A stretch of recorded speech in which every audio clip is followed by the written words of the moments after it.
오늘은 욥기 40장 말씀을 보겠습니다. 다 함께 자리에 일어나서 욥기 40장 1절부터 24절 마지막 절까지 한 목소리 한 마음으로 봉독하겠습니다. 1절부터 봅니다.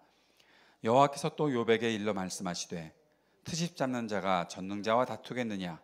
하나님을 탓하는 자는 대답할지니라. 욥이 여호와께 대답하여 이르되 보소서, 나는 비천하오니 무엇이라 주께 대답하리이까? 손으로 내 입을 가릴 뿐이로소이다. 내가 한 번 말하였사온즉 다시는 더 대답하지 아니하겠나이다. 그때 여호와께서 폭풍우 가운데에서 욥에게 일러 말씀하시되 너는 대장부처럼 허리를 묶고 내가 내게 묻겠으니 내게 대답할지니라. 내가 내 공의를 부인하려느냐? 내 의를 세우려고 나를 악하다 하겠느냐? 내가 하나님처럼 능력이 있느냐? 하나님처럼 천둥소리를 내겠느냐? 너는 위엄과 존귀로 단장하며 영광과 영화를 입을지니라. 너의 넘치는 노를 비우고 교만한 자를 발견하여 모두 낮추되 모든 교만한 자를 발견하여 낮아지게 하며 악인을 그들의 처소에서 짓밟을지니라. 그들을 함께 진토에 묻고 그들의 얼굴을 싸서 은밀한 곳에 둘지니라. 그리하면 내 오른손이 너를 구원할 수 있다고 내가 인정하리라. 이제 소같이 풀을 먹는 배의 못을 볼지어다. 내가 너를 지은 것 같이 그것도 지었느니라.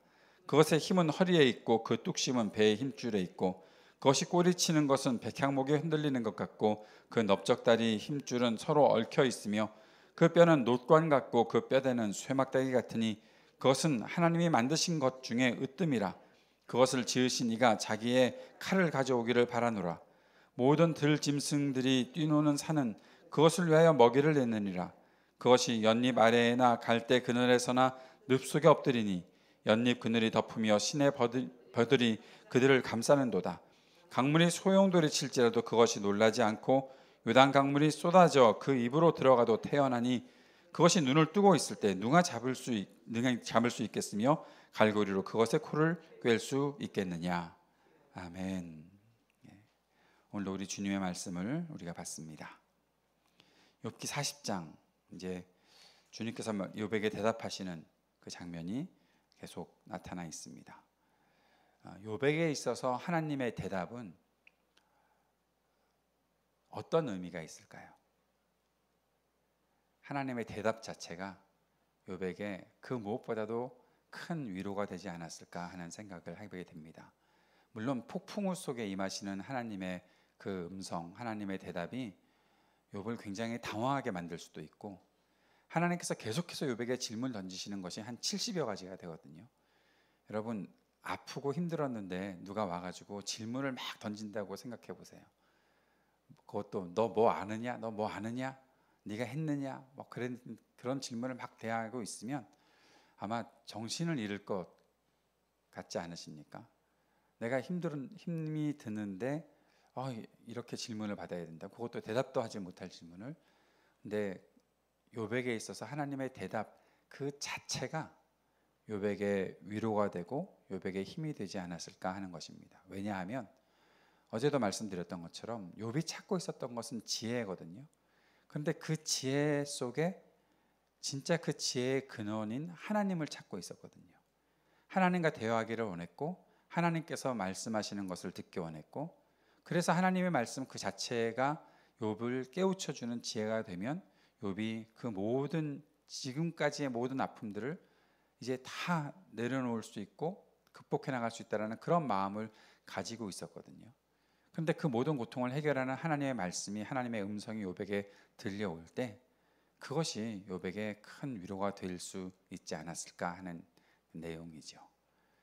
사랑하는 여러분, 하나님의 음성을 어느 순간 듣는다면 그것이 여러분에게 위로가 되실까요? 재밌는 이야기가 있지 않습니까? 옛날부터 내려오는 이야기. 천주교에서는 목사들이 그랬다 그러고 기독교의 개신교에서는 신부가 그랬다 그러는데 우리는 개신교인이니까 신부 이야기를 하겠습니다. 하나님 내게 한 번만 말씀해 주십시오. 하나님 내게 한 번만 말씀해 주십시오. 간절히 기도하던 신부님이, 그래서 하나님이 그래 너 왜 나를 불렀느냐라고 하나님이 대답을 하시니까 그 자리에서 기절하셨다는, 진짜로 들린다고. 우리가 그러지 않을까 하는 생각을 해봐요. 하나님이 진짜로 말씀하신다고? 진짜 말씀하셨다고? 어떤 여인이 결혼을 위해서 간절히 기도하다가 내가 40일 금식 기도를 해야 되겠다 싶어서 40일 금식 기도를 시작했답니다. 그런데 한 20일쯤 지났는데 어떤 남자가 나타난 거예요. 그랬더니 그 남자가 산에서 계속해서 기도하고 있는 이 여인을 보고 이렇게 또 힘들어 보이니까 뭐 필요한 거 있으세요? 그러니까 사탄이 나를 시험한다고 물러가라고. 30일쯤 됐는데 또 한 남자가 나타났어요. 그랬더니 또 사탄이 나를 시험한다고 물러가라고 막. 그리고 결국 40일째 죽었어요. 하나님께 가서 따졌어요. 하나님 왜 나한테 대답하지 않으셨습니까? 아니 20일째 돼서 내가 너한테 남자를 보내줬는데 네가 물리쳐놓고, 그래서 30일째 다시 남자를 보내줬는데 네가 또 물리쳐놓고, 그러니까 결국 40일 금식하고 네가 죽어서 여기까지 하는데 왜 내 탓을 하느냐. 하나님, 내가 40일 금식 기도를 하겠다고 그랬으면 40일째 보내주셔야지. 그건 네가 생각하는 거지. 내가 너 20일 정도 금식했으면 내가 거기에 대해서 대답하려고. 아주 오래된 유머입니다. 아주 오래된 유머입니다. 그런데 그 유머에서 뜻하는 게 뭡니까? 우리가 우리 뜻대로, 우리가 작정하고 우리가 계획하고 우리 뜻대로 하나님을 움직이려고 하는 거죠. 우리가 하나님께 금식하고 기도하는 것이 내 뜻을 관철하려고 하나님께 기도하는 것이라면 우리는 그 금식을 멈춰야죠. 전에도 말씀드렸죠. 그런 건 단식투쟁이라고요. 그냥 단식투쟁한다고 하세요. 금식한다고 하지 마시고. 금식이라는 것은 이 땅에 다른 어떤 것을 내가 의지하지 않고 오직 하나님만 의지할 수밖에 없습니다. 하나님으로 만족할 수밖에 없습니다. 그래서 다른 것들을, 먹는 것들을 내려놓는 것을 가리켜 금식이라고 하는 거지, 하나님 내가 이거를 관철시켜야 되겠습니다, 이 뜻을 이루어 주셔야 합니다, 그렇게 하나님께 매달리는 것은 그건 단식투쟁이에요. 성경이 말하는 금식은 그런 것이 아니라고 말씀드렸잖아요. 이사야서에서는 무엇이 금식이라고 했습니까? 하나님이 기뻐하는 금식은 사람들 앞에 나아가서 그 사람들을 위로하고 그 사람들에게 필요한 것들을 채워주는 그러한 일들, 하나님의 긍휼과 자비를 이 땅에 베푸는 것이 하나님께서 기뻐하시는 금식이라고요. 그런데 왜 우리는 그런 금식은 안 하죠? 그냥 뭐 하나 기도 제목이 생겼다 하면은 작정해 놓고 뭐 열흘을 굶겠다느니 뭐 며칠을 굶겠다느니 그것도 한번 해놓고 나중에 막 또 자랑하고 내가 옛날에 40일 금식을 했는데, 자랑하려고 금식했습니까? 하나님으로 만족하려고 금식을 한 거잖아요.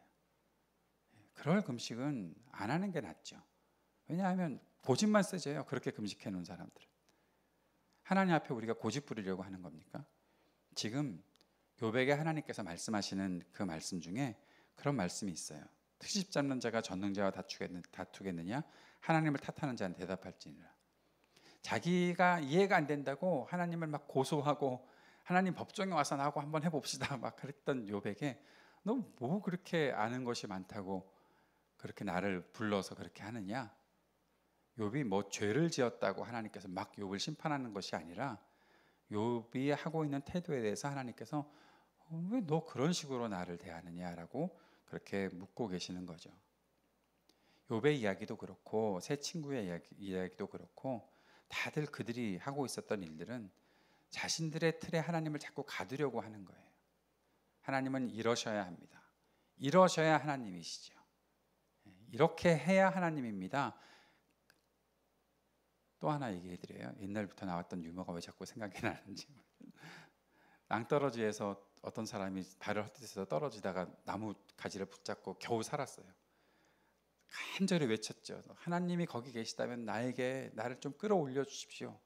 근데 하나님이 그때 나타나셔서 말씀하셨어요. 손을 놔라. 그 하나님 말고 다른 하나님 오십시오. 그렇게 얘기했다는 거죠. 근데 손을 놓으면 밑에가 그렇게 높지 않은 곳이었거든요. 손을 놓으면 금방 땅에 잘 안전하게 착지할 수 있었거든요. 그런데 자기는 떨어졌다고만 생각을 하고 나뭇가지를 붙잡고 위만 바라보면서 하나님 나타나라고 막 그랬는데, 하나님이 그 손을 놓으면 넌 살 텐데 라고 대답하시니까 손을 놓는다고? 그럼 나보고 죽으라고? 그 하나님 말고 다른 하나님 오라고. 우리의 기도가 혹시 그런 기도가 아닌가요?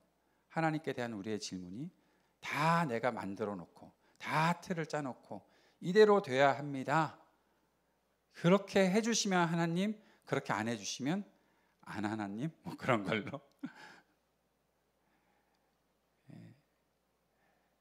하나님의 대답이 시작되면서 제가 계속 말씀드리는 것이 있죠. 하나님의 자유. 하나님의 자유. 왜 우리가 하나님의 자유를 자꾸 우리 틀 안에 가두려고 하는지, 그리고서 하나님께서 말씀하시는 것을 듣겠다고, 하나님의 역사를 보겠다고 어떻게 볼 수가 있겠습니까? 하나님을 내 틀 안에 가둬 놓았는데 그 하나님이 내 안에서 그렇게 역사하실까요? 아니요. 성전을 만들어 놓고 그 성전 안에만 계십시오라고 말하는 그 백성들과 무슨 차이가 있습니까? 왜 하나님이 성전 안에만 계셔야 합니까? 온 세계를 지배하신 하나님이 왜 성전 안에만 계셔야 합니까? 오늘 우리는 하나님의 대답을 내일까지도 계속 들을 텐데, 그 대답을 통해서 하나님의 자유가 무엇인지, 하나님은 그 자유를 가지고 우리 안에서 어떻게 역사하고 계시는지, 우리를 위해 무슨 일을 하시는지 우리가 잘 들을 수 있었으면 좋겠습니다. 하나님께서 대답할지니라 말씀하시니까 드디어 욥이 한마디를 엽니다. 욥이 여호와께 대답하여 이르되 4절에 보소서 나는 비천하오니 무엇이라 주께 대답하리이까 손으로 내 입을 가릴 뿐이로소이다. 내가 한 번 말하였사온즉 다시는 더 대답하지 아니하겠나이다. 욥이 말하는 4절에 보소서 나는 비천하오니 라는 말은 내가 정말 내 존재가 너무 보잘것없습니다라는 그런 말 뜻보다 내가 생각이 짧은 사람입니다 라는 그런 내용입니다. 내가 잘 모르고 했던 이야기들이 너무 많습니다. 내가 생각이 짧은 사람이고 내가 하나님 앞에 너무 가볍고 너무 경솔하게 그렇게 얘기했습니다. 그 말의 뜻은 내가 내 생각만 하고 내가 가지고 있는 지식만 가지고 하나님을 판단하려 했던 것이 맞습니다. 그랬었습니다.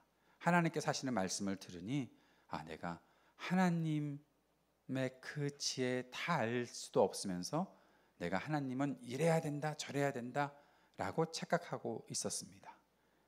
말씀드렸죠. 욥의 세 친구와 엘리후도 욥을 인과응보의 법칙 신명기 신학을 가지고 욥을 판단하려고 했는데, 욥도 마찬가지로 자신을 그 틀에서만 이해하려고 하니까 하나님께서 지금 이렇게 허락하시는 그 고통을 도저히 이해할 수 없었다고요. 그래서 욥이 다른 것들을 구했는데 그 구함에 하나님이 대답하지 않으시니까 하나님 빨리 나와 보라고, 내가 하나님 고소한다고, 하나님 왜 이렇게 정의롭지 못하냐고. 그러다가 그것이 어디까지 확장되나 하면 세상에도 이렇게 어려운 일들이 있고 악한 일들이 나타나는데 혹시 하나님의 정의가 손상되거나 하나님의 정의가 지금 발휘되고 있지 않는 그런 상태는 아닙니까? 하나님 정말 살아서 역사하십니까? 막 계속해서 질문을 던지고 있었던 것이거든요. 그런데 하나님께서 대답하시는 것들이 있어요. 이 땅을 창조하시는 것들을 보여주셨고, 그리고 그 안에서는 이 자연 질서 속에 때로는 자연 질서를 무너뜨리는 홍수 같은 일들이 일어나기도 하고 어려운 일들이 일어나기도 하고, 동물들을 만들어 놓고 동물들이 살아가고 있는데 그 동물들이 사람들이 생각하는 어떤 그 법칙 안에서만 있지 않고, 사람들은 계속해서 동물들을 가축으로 만들어서 자기들이 다 이렇게 하려고 하지만, 자기들의 손 안에서 움직이는 동물들로 만들려고 했었지만 결국 동물들은 자기들의 뜻대로 살아가는 그런 야생성을 가지고 있는 동물들이 있지 않느냐라고 보여주고 계시는 거예요. 그러면 그 하나님의 말씀의 뜻 속에는 무엇이 있나 하면, 욥아, 네가 생각할 때 온 세상이 그냥 네가 생각하는 그 틀과 네가 생각하는 그 질서대로만 움직인다고 생각을 했니? 아니거든. 네가 지금 고통을 당하고 있는 것이 너 생각대로의 어떤 질서와 그 틀 안에서만 있다고 하면 네가 왜 고통을 당하겠니? 그런데 그렇지 않을 수도 있는 거야.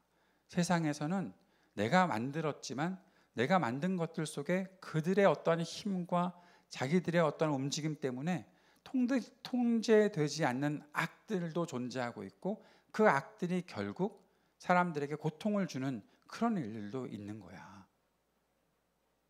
하나님께서 그런 말씀을 하고 계시는 거예요. 그래서 오늘 등장하는 동물이 하나 있어요. 베헤못이라는 동물이에요.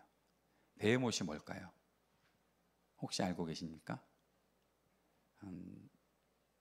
베헤못을 하마다라고 이야기하는 경우가 많이 있고 하마처럼 생겼거나 하마일 것이다라는 그런 생각이 굉장히 주도적입니다. 큰 동물인데 강한 이빨을 가지고 있는데 하마가 뭘 먹고 살아요? 풀을 먹고 살아요. 하마가 엄청나게 힘이 센 그런 동물이잖아요. 하마를 전혀 못 보신 분들처럼 이렇게 하마 생각나세요? 예. 또 오늘 또 검색하셔야 되는 거 아니에요? 입이 이만큼 커지면서 뭐 물 속에서 있으면서 뭐 하마가 꼬리도 짧은데 막 이렇게 움직이기 시작하면 파파파파 하마 위에서 뭐 새들도 살고요. 워낙 또 동물이 크니까 하마 입을 벌리면은 와 오늘 본문에 읽다 보면 막 물이 막 와도 그 입을 벌리고 와 하고 있으면 예, 제가 하마 흉내를 안 내겠습니다. 저를 하마로 생각하실까 봐. 하여튼 그런 동물이에요. 근데 너 그 동물 그 베헤못이라는 그런데 이게 하마일까 아닐까 의심이 되는 이유는 뭔가 하면 오늘 나타나고 40장에서 말하는 이 베헤못과 그리고 41장에 등장하는 리워야단이 지구상에 있는 최강 괴물들로 성경은 소개하고 있어요. 도대체 사람들이 이해할 수 없는 괴물들이 존재하고 있다라는 거거든요. 그리고 그것들이 물 속에 있고 뭐 하마야 물 속에서만 사는 건 아니지만 물 안에서 뭐 그 영향력들을 발휘하고 있으니 이 지구상 최고의 괴물들을 누가 통제할 수 있겠느냐? 너 통제할 수 있어? 너 그렇게 할 수 있어? 그런데 나는 할 수 있거든. 하나님께서 그 말씀하고 계시는 거예요. 그 최강 괴수들을 나는 통제할 수 있는데 너는 할 수 있어? 그런데 그 최강 괴물들이 움직이고 있는 것들 때문에 때로는 와 사람들이 놀라기도 하고 이해가 안 되기도 하고 여러 가지 일들이 발생을 하는데 그것을 왜 네가 그렇게 다 통제하려고 해? 못하는 것은 못하는 거지. 그러나 나는 할 수 있고 나는 지금도 그것들을 다스리고 있어라고 하나님께서 말씀하고 계시는 거예요. 우리가 이해하지 못하는 고통이 이 땅에 있습니다. 우리가 다 감당할 수 없는 일들이 이 땅에 존재하고 있습니다. 그러나 우리의 믿음은 무엇인가 하면 살아계신 하나님께서 그 모든 것들을 통제하실 수 있다는 거예요. 왜냐하면 하나님께서 말씀하시는 15절에 이제 소같이 풀을 먹는 베헤못을 볼지어다 내가 너를 지은 것 같이 그것도 지었느니라. 이 말씀 어떻게 읽으면 너나 베헤못이나 똑같아 라고 말씀하시는 것 같아요. 욥 보고 이 괴물 같은 놈아 라고 말씀하시는 것일 수도 있어요. 그런데 여기에 이제 소같이 풀을 먹는 베헤못을 볼지어다 라고 말씀하시는 것은 제발 좀 봐라. 이 땅에 존재하고 있는 것들을 제발 좀 봐라.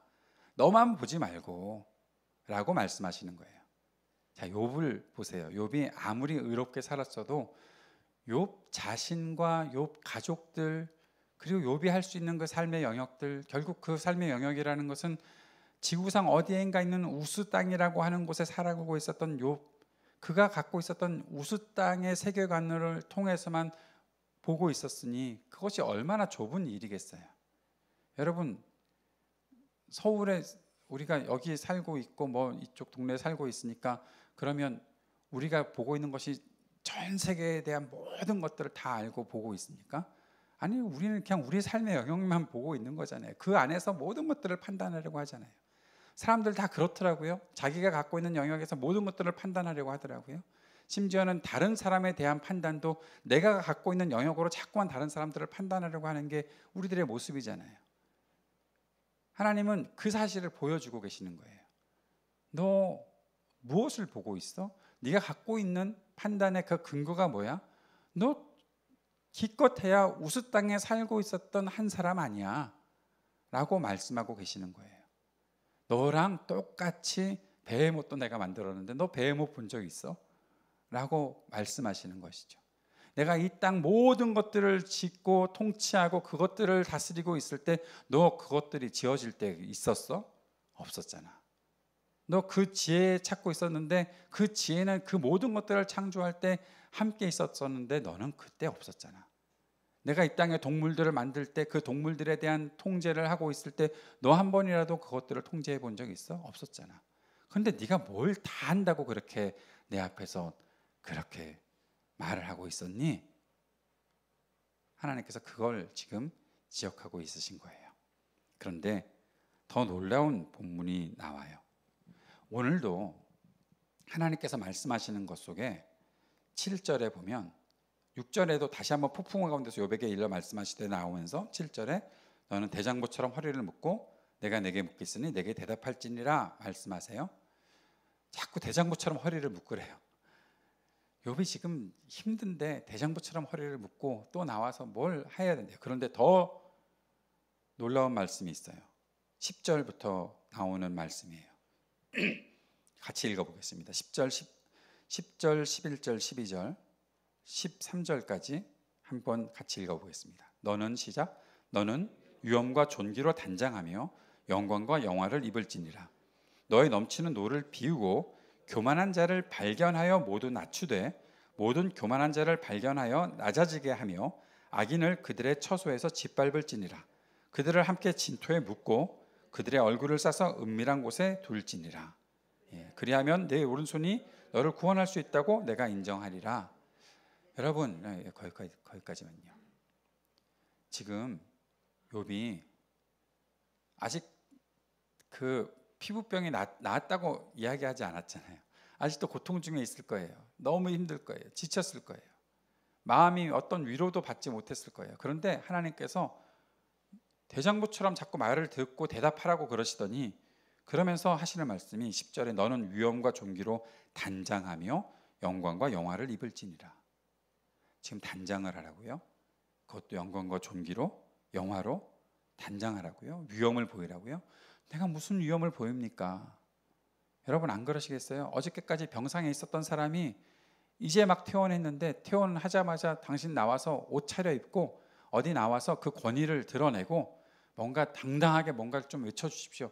어떻게 그렇게 합니까? 힘이 있어야지. 그리고서 그렇게 외모만 뭐 이렇게 겉으로만 꾸미는 것이 문제가 아니라 11절에 너는 넘치는 노를 비우고 화가 이렇게까지 났던 욥이었는데 다 비우고 갑자기 비우래요. 그리고 해야 될 일이 있대요. 뭔가 하면 교만한 자를 발견하여 모두 낮추되. 교만한 자가 네 눈앞에 나타나면이 아니라 교만한 자를 발견하여 찾아서 모두 그들을 낮추고 모든 교만한 자를 발견하여 낮아지게 하며 악인을 그들의 처소에서 짓밟을지니라. 그들을 함께 진토에 묻고 그들의 얼굴을 싸서 은밀한 곳에 둘지니라. 뭘 하래요? 의로운 일을 하래요. 의로운 일을 하라고요? 내가 어떻게 해요? 그런데 이러한 답변을 할 수밖에 없는 욥이잖아요. 내가 어떻게 지금 그런 일을 해요? 라고 앞에서 나는 비천합니다. 나는 더 이상 대답하지 않겠습니다. 라고 말했던 욥에게 이렇게 하라 라고 말씀하시니까 욥이 뭐라고 여기서 대답을 하겠어요? 그런데 그 질문의 의도는 욥이 지금 그런 일들을 이미 했었던 사람, 욥이 의롭게 살았던 사람, 이 땅에 참된 하나님의 통치를 보이면서 하나님 앞에 정말 까닭 없이 예배하고 경배했던 사람. 그런데 욥아, 너 그거 그동안에 네 힘으로 했니? 라고 하나님께서 물어보시는 거예요. 너 이런 일들을 지금 해야 돼. 그런데 네가 못하겠다고 말하지 마. 왜냐하면 그 영광과 영화로 너를 옷 입히고 그 위엄과 존귀를 갖게 하는 사람이 누구겠니? 나 아니니? 내가 그렇게 너에게 해줄 텐데 그것을 가지고서 이런 일들을 해야 하는데 그걸 너의 힘으로 했다고 생각하니? 아니잖아. 지금까지 네가 의롭게 살았던 것, 네가 할 수 있던 어떤 자격이나 실력으로 했던 거 아니잖아. 너는 너의 의로움을 자랑했고 너는 아무런 죄가 없는 사람이라고 그렇게 얘기했었지.